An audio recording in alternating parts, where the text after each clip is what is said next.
میرے پاس طلاق کے جو کیسز آتے ہیں، آپ لوگ کہتے ہیں ہر 4 دن کے بعد مفتی صاحب طلاق کے مسائل شروع کر دیتے ہیں.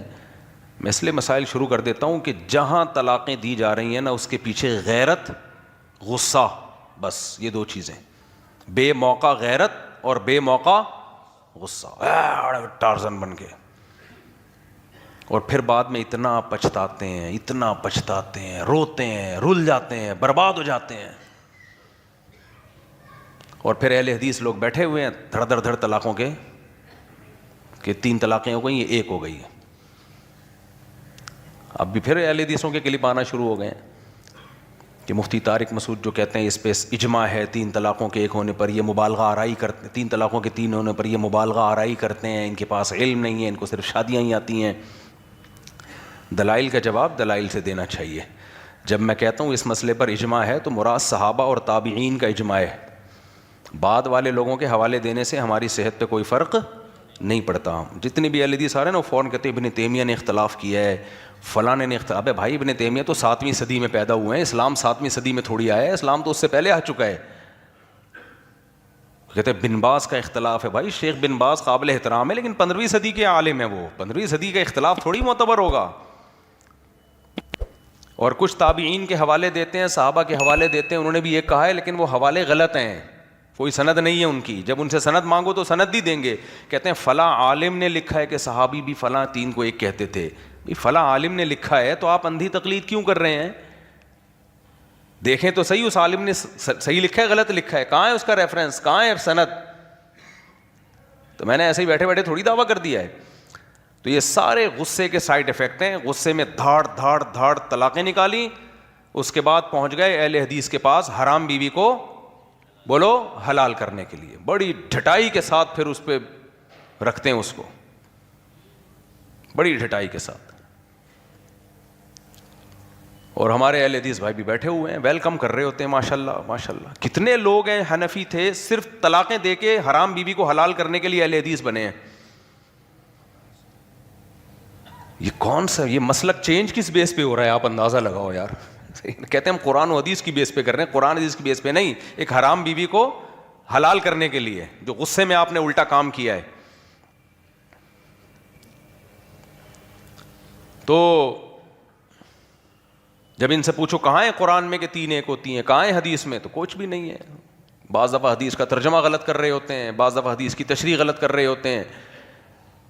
اس لیے یہ جو ہم کہتے ہیں نا 4 ائمہ کی تقلید کی جائے، تو اس کو لوگ کہتے ہیں اندھی تقلید ہے. اندھی نہیں ہے، اماموں کی تقلید ہے، مجتہدین کی ہے. مجتہد کی تقلید اندھی ہوتی نہیں ہے. ایک آدمی ڈاکٹر کو فالو کر رہا ہے تو وہ اندھی تقلید تھوڑی ہے. اندھی جب ہوتی جب کسی قصائی کو فالو کر رہا ہوتا، اس سے علاج کرا رہا ہوتا.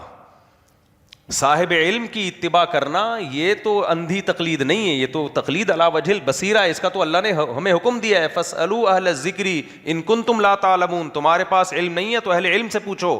تو پوچھتا کیوں ہے انسان؟ عمل کرنے کے لیے پوچھتا ہے نا، تو پوچھو تاکہ پھر اس پر عمل کرو. تو ہم بار بار جو کہتے ہیں نا 4 ائمہ کی اتباع کی جائے، اس لیے کہتے ہیں تاکہ یہ جو آج کل کے اسکالرز مارکیٹ میں آ رہے ہیں، قرآن و سنت کے نام پہ بیوقوف بنا رہے ہیں، لیبل لگا لگا کے، یہ ان کی شکنجے سے نکلو. تو اس لیے طلاق دینے سے پہلے غصے پہ کنٹرول کیا کرو. سمجھ رہے ہو کہ نہیں سمجھ رہے؟ پھر اسلام کو بھی بدنام کرتے ہیں اور پھر ناجائز حلالوں کی طرف بھی جاتے ہیں. ایک حلالہ تو جائز ہے کہ بغیر ایگریمنٹ کے شادی ہو رہی ہے، اور ایک حلالہ حرام ہے جو ایگریمنٹ کر کے نکاح ہو رہی، تو بغیرتی ہے.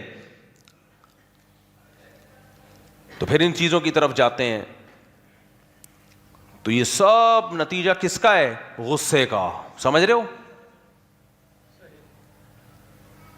یہاں تو آپ بیوی کو حلال کر لیا آپ نے، غصے میں طلاقیں دے کے اہل حدیثوں سے پاس چلے گئے. غصے میں قتل بھی تو کر دیتے ہیں نا لوگ. وہاں کیا ہوگا؟ میرے پاس لوگ ہیں ایسے، غصے میں قتل کر کے بھاگ گئے، ساری زندگی برباد کر دی اپنی. غیرت میں آئے، غصے میں بھائی کو مار دیا، باپ کو مار دیا، چاچے کو مار دیا، دوست کو مار دیا. اس کے بعد کیس، بھاگ گئے، فرار ہو گئے. کہہ رہے کاش نہ مارتے، ہم غصہ آ گیا تھا ہمیں. وہاں کس سے فتویٰ لوگے؟ بولو. جیسے میرے بھائی گولی جب غصے میں نکلتی ہے تو اثر کرتی ہے. تو قرآن اور سنت کا حکم ہے کہ طلاق بھی جب نکلے گی نا تو وہ بھی فائر ہے. غصہ یا خوشی اس میں برابر. تبھی تو اللہ نے طلاق کے حکام بیان کر کے بتایا کہ اللہ کی آیات کو لا تتخذوا آیات اللہ ہزوا، اللہ کی آیات کو مذاق نہ بناؤ، مذاق نہ بناؤ. یہاں آیات سے مراد احکام ہے اور طلاق کے حکام ہیں. تبھی حدیث میں آتا ہے طلاق مذاق میں بھی ہوتی ہے، سنجیدگی میں بھی ہوتی ہے. طلاق میں ارادے کا دخل نہیں ہے کہ آپ کا ارادہ تھا یا نہیں تھا. جب ڈیورس کا لفظ زبان سے نکلا ختم، تاکہ لوگ اس کو مذاق نہ بنائیں. سمجھ رہے ہو کہ نہیں سمجھ رہے؟ آپ کے اچھے بھی سمجھیں گے. یا تو بے ایمان بن جاؤ طلاقیں دے دے کے لیتے رہو فتوے، ساری زندگی اپنا ضمیر بھی ملامت کرے گا کہ میں نے کیا کیا ہے. فتوے لے لے کے حرام بیویوں کو حلال کرتے رہو. اور بہتر حل یہ ہے کہ غصے پہ کنٹرول کرو. سمجھ رہے ہو؟ وہ کام ہی نہ کرو نا جس کے یہ نتائج ہیں. میں نے اپنی زندگی میں ایسے بہت واقعات دیکھے ہیں. 3 واقعات تو اس وقت میرے ذہن میں آ رہے ہیں، بلکہ 4 واقعات سوچوں گا اور آ جائیں گے. وہ سب اپنے قریبی رشتہ داروں کے قتل تھے. اتنا پچھتائے ہیں وہ میرے پاس آئے کہ ہم نے زندگی برباد کر لی اپنی. کاش اس وقت غصے میں اپنے کنٹرول. ایک نے اپنے کزن کو مارا، 2 نے اپنے کزنوں کو مارا، ایک نے اپنی دادی کو قتل کیا.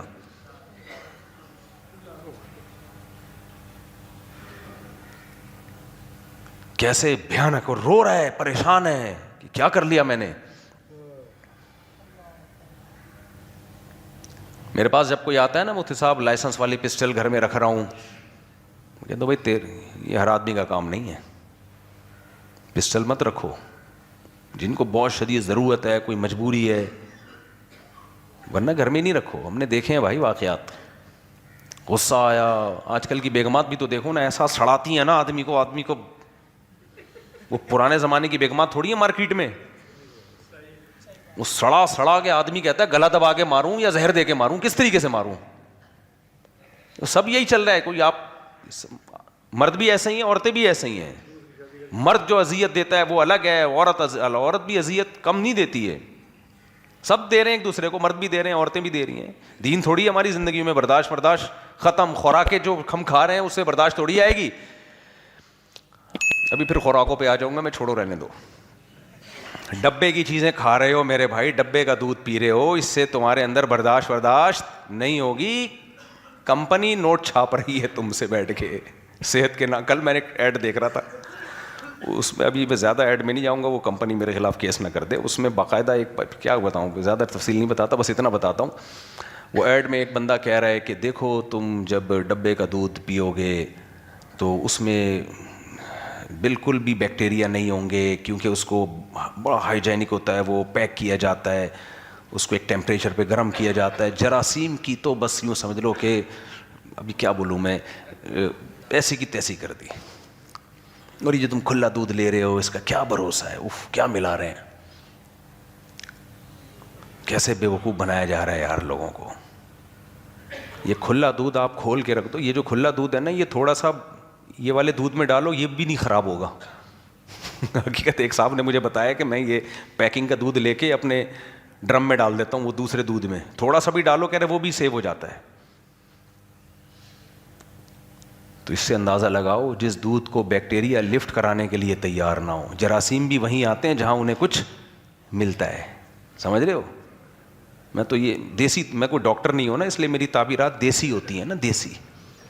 اب میں کوئی ٹھش پش انگلش تھوڑی وہ ماروں گا آپ کے سامنے، وہ میڈیکل پوری رپورٹ پیش